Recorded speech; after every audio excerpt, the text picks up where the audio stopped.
Hello और नमस्कार। स्वागत है आपका एक बार फिर से युगम अकेडमी में। आज हम अपने प्रैक्टिस सेट नंबर 4 पे लाए तक आ गए हैं, जिसमें कि 25 बेहतरीन क्वेश्चन का एक सेट है। आई होप इसको करने से पहले आपने पहले के तीनों सेट्स कंप्लीट कर लिए होंगे। और अगर आपको किसी में भी किसी भी तरीके का डाउट या किसी कॉन्सेप्ट में किसी तरीके का डाउट आता है तो आप कमेंट सेक्शन में आके पूछ सकते हैं। ठीक है, चलिए आज का प्रैक्टिस सेट शुरू करते हैं। तो लेट अस आरंभ। ये है हमारा पहला क्वेश्चन, वन वर्ड सब्स्टिट्यूशन से। A large building with an extensive floor area, typically for housing aircraft. Aircraft को हाउस करने के लिए क्या होता है? शेड, एयरपोर्ट, रनवे या हैंगर? तो इसका सही जवाब है डी, हैंगर।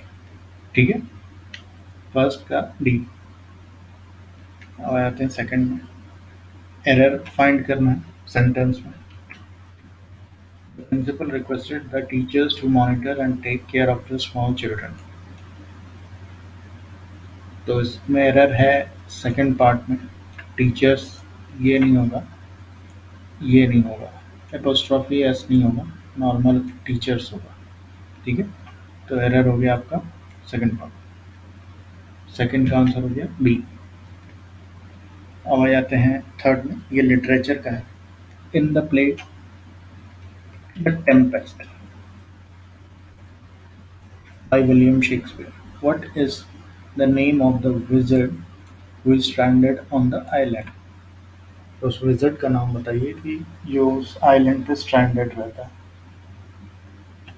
क्या उसका नाम रॉड्रिगो है, गोंजालो है, प्रोस्पेरो है या सलिवन है? तो इसका सही आंसर है सी, प्रॉस्पेरो। प्रॉस्पेरो और उसकी बेटी पिछले 12 साल से उस आइलैंड पे स्ट्रैंडेड हैं। अगर आपने वो प्ले पढ़ा है तो आपको अच्छे से पता होगा। ठीक है, तो थर्ड का आंसर है सी। अब आ जाते हैं फोर्थ पे। फोर्थ अगेन लिटरेचर का पार्ट है। Who is the author of the poem a river? A K Ramanujan, are के नारायण, डी के गाडगिल या वी के पाटिल? तो इसका सही आंसर है ए के रामानुजन। फोर्थ का आंसर है ए। अब आ जाते हैं फिफ्थ पे। ये आपका जम्बल सेंटेंस से क्वेश्चन है। इसको आप पॉज करें और एक बार खुद से लगाएं। जितने भी क्वेश्चंस आ रहे हैं उसको पॉज करें और पहले खुद से लगाएं। कहीं भी आप अगर नोटबुक है, पेपर है, उस पर मार्क करें कि भाई सेकंड का बी हो गया, थर्ड का सी हो गया, और इस तरीके से करते हुए एंड तक जाएं। फिर अपने मार्क्स काउंट करें कि कितने आए आपके सही और कितने गलत हुए। टोटल मार्क्स, टोटल आपके 20 से ऊपर होने चाहिए, तब आपकी तैयारी बहुत ही अच्छी तरीके से चल रही है। और अब मोस्टली अब रास्ता आपका क्लियर है कि दिसंबर में जाके एग्ज़ाम हो ही जाना है। तो आप अपनी तैयारी और मजबूती से करें। 20 को 22 ले जाएं, 23 ले जाएं और 25 तक भी ले जाएं। एग्ज़ाम होने से पहले पहले तक इसको 25 ले जाएं आगे आने वाली सीरीज में। ठीक है, तो आई होप आपने इसका आंसर लगा लिया होगा। तो इसका आंसर जो मुझे लग रहा है वो शुरू होगा पेनिसिलिन से। पहले इसको करेंगे।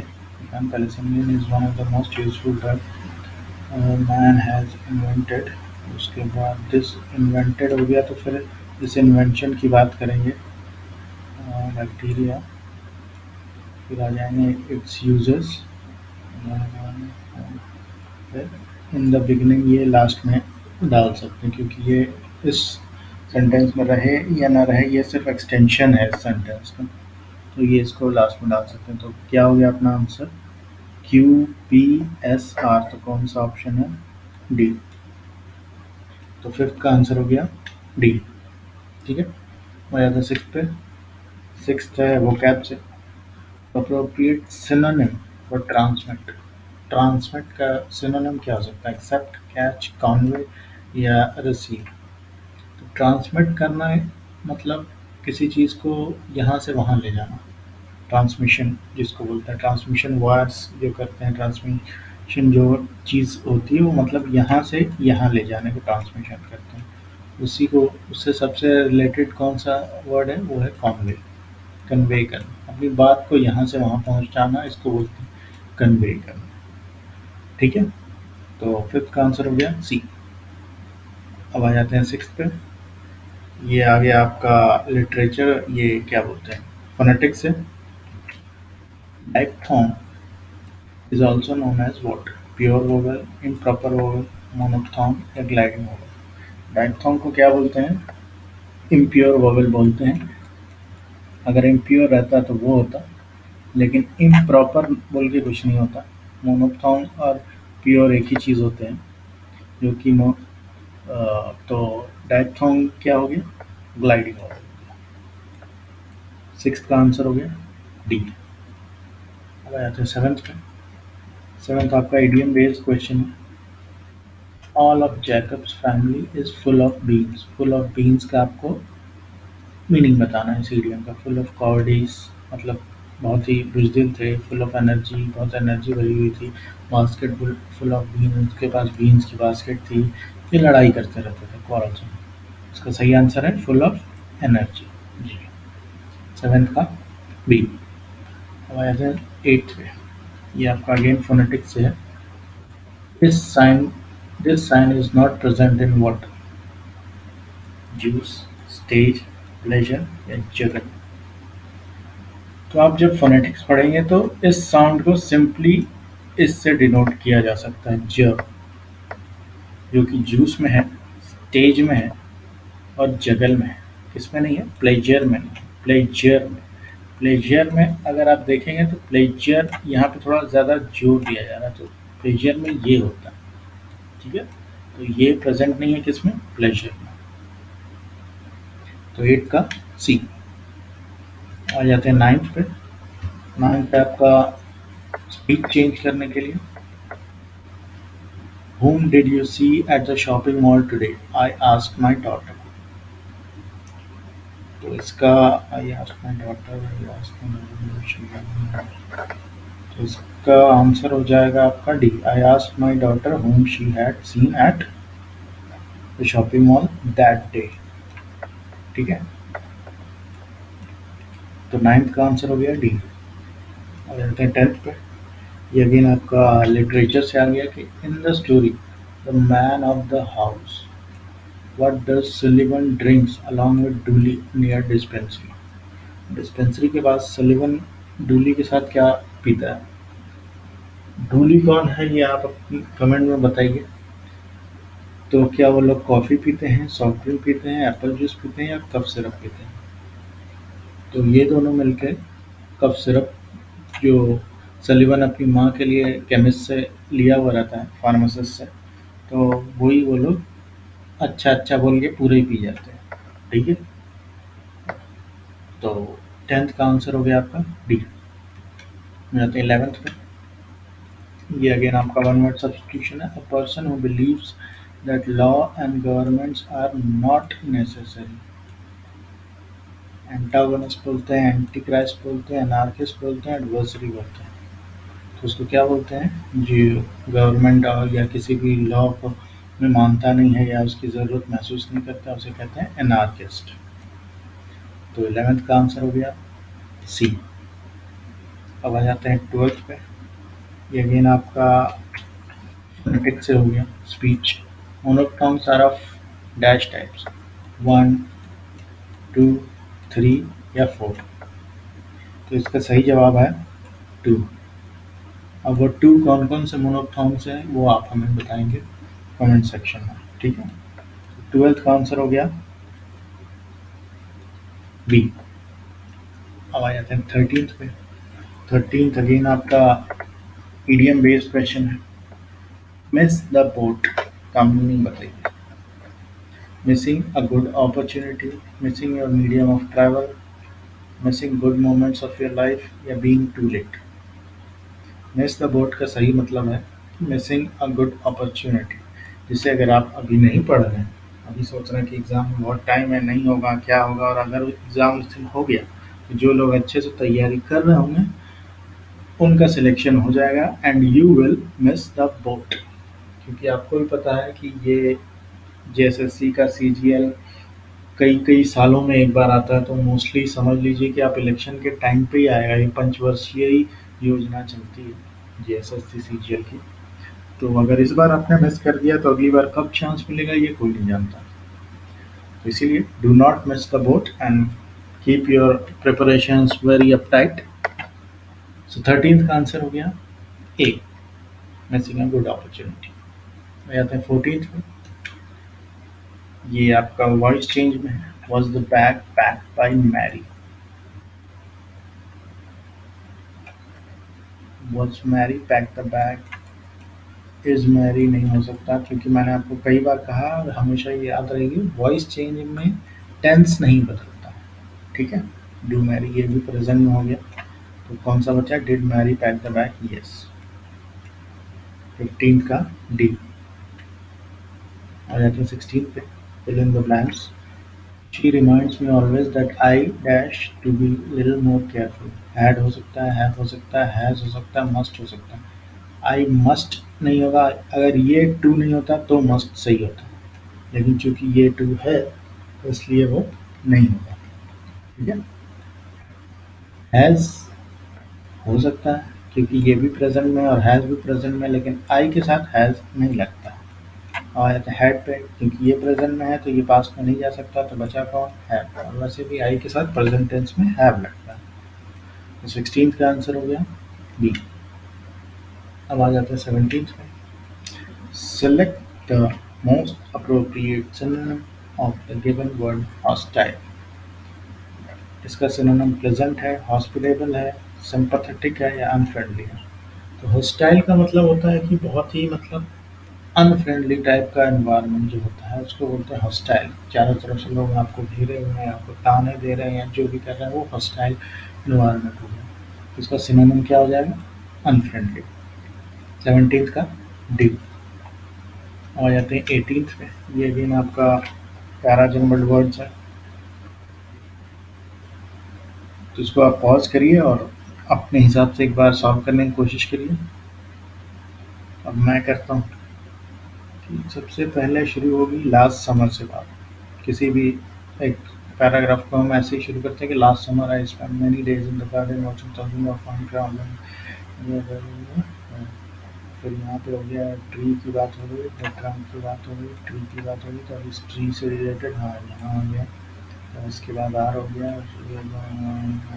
फिर आ जाएगा I am specially proud of it,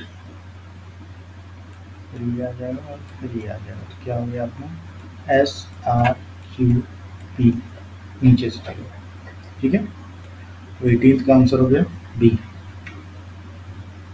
हो जाते हैं 19th पे। 19th आपका अगेन लिटरेचर का है, the essay civilization of today. ये आपका ऐसे एक पार्ट है सिलेबस का, तो आप सबको अच्छे से पता ही होगा कि इसका ऑथर कौन है, इसको किसने लिखा है। तो इसको किसने लिखा है? CEM चोड ने लिखा है। ठीक है, तो 19th का आंसर हो गया ए। अब आ जाते हैं 20th पे, ये अगेन आपका लिटरेचर का है, doctor fosters from the play doctor fosters has not attend. Doctor fosters उसके प्रोटैगनिस्ट का ही नाम रहता है जिसके नाम से वो play has not attend supreme knowledge in which of the following. जब शुरुआत होती है उस प्ले की तो वो बैठा रहता है डॉक्टर फॉस्टर्स और सोचता है कि मैंने इतने सारे डिसिप्लिन में महारत हासिल कर ली है, तो अब मेरे लिए कुछ बचा नहीं है। तो वो कुछ डिसिप्लिन्स के नाम बताता है कि ये कर लिया है, वो कर लिया है, वो कर लिया है, ये कर लिया है।